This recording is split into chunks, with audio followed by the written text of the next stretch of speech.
करीब 20 साल का एक लड़का दिल्ली के संगम विहार में के ब्लॉक लगता है और के ब्लॉक के अंदर ही एक मेडिकल शॉप होती है और मेडिकल शॉप पे जाता है और वहाँ जाने के बाद वो डिमांड करता है कि मुझे नींद की गोलियाँ चाहिए।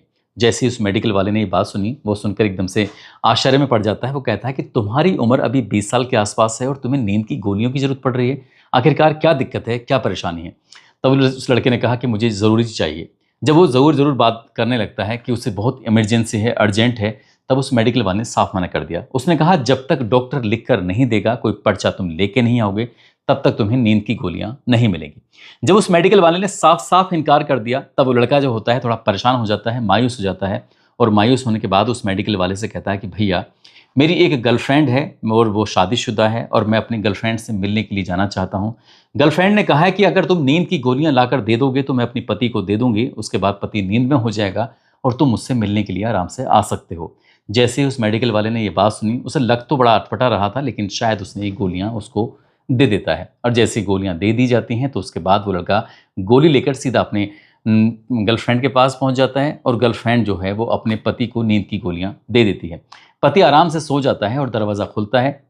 दरवाज़ा खुद ही वो महिला खोलती है जिसकी उम्र लगभग 45 साल के आसपास होती है और जो उसका प्रेमी होता है, उस प्रेमी की उम्र लगभग 20 साल के आसपास होती है। हैरान करने वाली बात यह होती है कि उस महिला की सबसे बड़ी वाली जो बेटी है वो खुद 20 साल की है और जिस प्रेमी से वो संबंध बनाने की फिराक में थी, वो भी उसका प्रेमी महज 20 साल का ही था। लेकिन इस घटना में एक कत्ल होता है, भयानक रूप में कत्ल होता है। पुलिस को थोड़ी सी मशक्कत ज़रूर करनी पड़ती है, लेकिन कातिल पकड़ा जाता है और जब कातिल पकड़ा जाता है तो ये खबर अखबारों के माध्यम से, सोशल मीडिया के माध्यम से लोगों को पता चलती है। तो लोगों को बिल्कुल भी यकीन नहीं हो रहा था कि कत्ल के पीछे की ये वजह हो सकती है। आदाब, नमस्कार, सत श्री अकाल। मैं उस्मान सैफी। आज की जो सच्ची घटना मैं आपको सुनाने जा रहा हूँ, ये सच्ची घटना है राष्ट्रीय राजधानी दिल्ली की, जिला साउथ दिल्ली में एक थाना लगता है संगम विहार और संगम विहार में ही एक रति मार्ग है। ये तारीख थी 10 अगस्त 2026 की सुबह लगभग 4:30 बजे के आसपास। 20 साल की एक लड़की जिसका नाम खुशी होता है, दरअसल उससे कमरे में एयर कंडीशन यानी कि एसी चल रहा था और एसी चलने की वजह से ही उसको ठंड लग रही थी और वो थोड़ी परेशान हो जाती है। पास में ही उसकी बहन सोई हुई है। अचानक जब उसकी आंख खुल जाती है तो वो सबसे पहले उठने के बाद उस एसी को बंद कर देती है और जैसे एसी बंद करती है उसके बाद वो टॉयलेट की तरफ जब जा रही थी, टॉयलेट की तरफ जा रही थी तो उसकी माँ आराम से बैठी हुई है और बैठी हुई है तो वो थर थर काँप रही थी। इतनी ज़्यादा परेशान थी, थर थर काँप रही थी। बेटी ने माँ से पूछा कि माँ क्या हुआ, क्या नहीं?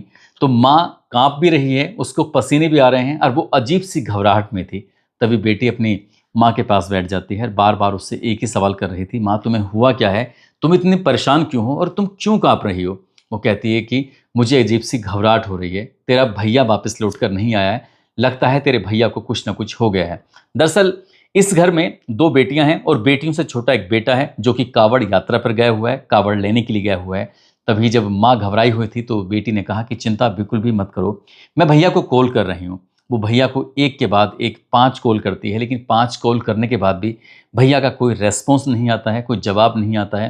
तभी बहन भी परेशान हो जाती है और उसकी माँ भी परेशान हो जाती है।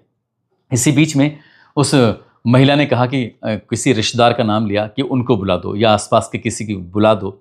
जब बात बुलाने की आती है तो वो बेटी फिर किसी को बुलाने की कोशिश करती है। इसी बीच में वो कहती है कि तू अपने पिताजी से भी तो बात कर, तेरे पिताजी कहाँ हैं, कहाँ नहीं हैं।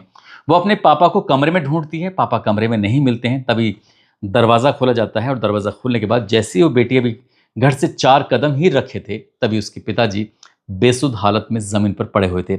उसने अपने पिता को जगाने की तमाम कोशिशें की और जब जगा रही थी तो उसके पिता जग नहीं रहे थे। और इसी बीच में उसकी जो नज़र पड़ती है, क्योंकि अंधेरा हो रहा था, सुबह के लगभग 4:30 बजे की या पौने 5 बजे के आसपास का वक्त हो रहा था। इसी बीच में उस लड़की ने अपने पिताजी को जगाने की कोशिश की तो उसके पिता खून से लथपथ पड़े हुए थे और जैसे वो खून से लथपथ अपने पिता को देखती है, तुरंत अपनी माँ के पास दौड़ के आती है। माँ से बताती है कि माँ देखो, पिताजी तो बाहर पड़े हुए हैं, बेसुध हालत में हैं। इसी बीच में वो महिला अब ज़ोर ज़ोर से रोने लगती है, चिल्लाने लगती है। उसके रोने की, चीखने की आवाज़ें जो होती हैं वो आसपास के घरों तक पहुंच जाती हैं। लड़की भी एकदम से घबरा जाती है। तुरंत ही वो 112 नंबर पर कॉल करके पूरी सूचना देती है और जाने के बाद ये बताती है कि इस तरह से उसके जो पिता हैं उनकी बेहोशी की हालत में पड़े हुए हैं, जितनी जल्दी हो सके साहब आ जाइए। जैसे ही 112 नंबर पर पुलिस को सूचना मिलती है, पुलिस तो तत्काल ही मौके पर आ जाती है और मौके पर आने के बाद उस व्यक्ति को देखती है, उसके बाद फिर यहाँ से उसे उठाकर सीधे ट्रामा सेंटर लेके जाती है और जैसे उस व्यक्ति को ट्रामा सेंटर लेके जाया जाता है तो डॉक्टर उसे मृत घोषित कर देते हैं। नाम जिसका मुन्नालाल गुप्ता होता है, जिसकी उम्र लगभग 55 साल के आसपास होती है। उसके बाद जब उसके शरीर को देखा जाता है तो शरीर का ऐसा कोई हिस्सा नहीं था जहाँ चोट के निशान नहीं थे और उस व्यक्ति को जगह जगह से न केवल चोट के निशान थे बल्कि शरीर में ब्लड भी बह रहा था और डॉक्टरों ने बताया कि इसको ऐसा लग रहा है जैसे क्या कई जगह पर करंट भी लगाया गया हो। इसी बीच में जब करंट वाली बात आती है, बात पुलिस तक पहुंच जाती है और पुलिस के पास जब बात पहुंचती है तो SHO Guru Sevak, inspector Anuj Kumar, inspector Ranveer Mavi, sub inspector Devinder Singh और sub inspector Anil Dubey, head constable Vijender, constable Sitaram, Ramraj, Mahendra, Yogendra, इनकी एक टीम बनाई जाती है और टीम का उद्देश्य था कि जितनी जल्दी हो सके इस घटनाक्रम का खुलासा होना चाहिए। क्या मामला है, क्या नहीं है, आखिरकार ऐसा क्यों हुआ है, ये व्यक्ति घर से बाहर क्यों पड़ा हुआ था और खून से लथपथ क्यों था। पुलिस की टीम जब घर में जाती है तो वो महिला जिसका नाम मंजू होता है, मंजू सिंह उर्फ नाजिया उसका नाम होता है, जब उससे पूछताछ की जा रही थी, उससे बातचीत की जा रही थी, तब उस महिला ने कहा कि मुझे खुद भी नहीं पता है। जब दोनों बेटियों से पूछा जाता है तो दोनों बेटी कहती हैं कि हम लोग अपने कमरे में सो रहे थे और एयर कंडीशन चल रहा था, इसलिए चारों तरफ से वो कमरा बंद था जिससे बाहर की आवाज़ें भी हमें नहीं पहुंच रही थी। ऐसे ही महिला ने बताया और महिला ने ये भी बताया कि जो घर का सामान है वो चारों तरफ से फैला हुआ है। इससे ये अंदाज़ा लगाया जा सकता है कि घर में जरूर लुटेरे आए होंगे और लुटेरे ने ही इन्होंने इस घटना को अंजाम दिया होगा। पुलिस ने पूरी बात सुनी। पूरी बात सुनने के बाद अब इस मामले की जांच पड़ताल में पुलिस जुट जाती है। पुलिस की जो टीम लगी हुई थी आसपास के लोगों से पूछताछ करती है, इस व्यक्ति के सीडीआर निकलवाती है, सीडीआर के साथ साथ लोकेशन निकलवाती है। लोकेशन से भी कुछ ऐसी बात नहीं निकल के आती। इस महिला की भी लोकेशन निकलवाई जाती है, उसकी भी सीडीआर निकलवाई जाती है, लेकिन वहाँ से भी पुलिस को कोई ऐसी ठोस जानकारी मिल नहीं पा रही थी। इसके बाद पुलिस ने आसपास के जब घरों को देखा, देखती क्या है पुलिस की, उसके घर के ठीक सामने एक घर है और उस घर में एक सीसीटीवी कैमरा लगा हुआ है और उस सीसीटीवी कैमरे का जो चेहरा था, मुंह था, यानी कि वो उसके घर को, यानी कि मुन्ना लाल गुप्ता के घर को पूरी तरह से कवर कर रहा था। जब उस सीसीटीवी कैमरे को देखा जाता है तो पुलिस देखकर एकदम से हैरानी में पड़ जाती है। हैरानी में इसलिए पड़ जाती है, रात के लगभग 1:45 के आसपास का वक्त हो रहा था। एक व्यक्ति है जिसने अपने चेहरे पर नकाब लगाया हुआ है, वो एक घर के अंदर प्रवेश करता है। दरवाज़ा खोलने वाला कोई और नहीं था, मंजू सिंह उर्फ नाजिया ही होती है। और जैसे मंजू दरवाज़ा खोलती है, अब पुलिस के सामने सबसे पहले प्राइम सस्पेक्ट मंजू ही थी। मंजू से पूछा जाता है कि तुमने दरवाज़ा खोला 1:45 के आसपास और 3:15 के आसपास तुमने उस व्यक्ति को बाहर निकाला। वो व्यक्ति अब तुम्हारे पति को लेकर बाहर जाता है, गिरा देता है, उसके बाद तुम दरवाज़ा बंद कर लेती हो। पूरी कहानी क्या है, इस कहानी के बारे में अगर तुम सही सही नहीं बताओगी तो पुलिस अपने तरीके से तुमसे बातचीत करके पूछ लेगी।